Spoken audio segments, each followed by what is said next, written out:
अस्सलामुअलैकुम, मैं homeo doctor Zaheer. आज का जो मौजू है वो इरेक्टाइल डिसफंक्शन या मर्दाना कमज़ोरी के बारे में होम्योपैथिक के अद्वियात का है। बहुत से लोग ख़ासकर ऐसे नौजवान जो शादी से पहले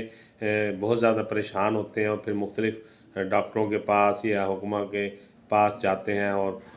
इस बात से परेशान होते हैं कि शादी के बाद पता नहीं क्या होने वाला है, और वो इस बात से बहुत ज़्यादा खौफज़दा और परेशान रहते हैं और फिर मुख्तलिफ़ किस्म के अद्वियात और मेडिसन इस्तेमाल करते हैं। इसमें जो देखने में ज़्यादातर मसाइल आते हैं, इरेक्टाइल डिसफंक्शन है, जरियान है, एहतलाम है, या फिर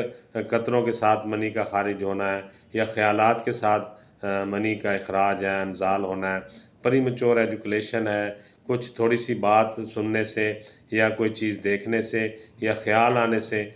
मर्द का डिस्चार्ज हो जाना या उसका इंज़ाल हो जाना। इस पे आज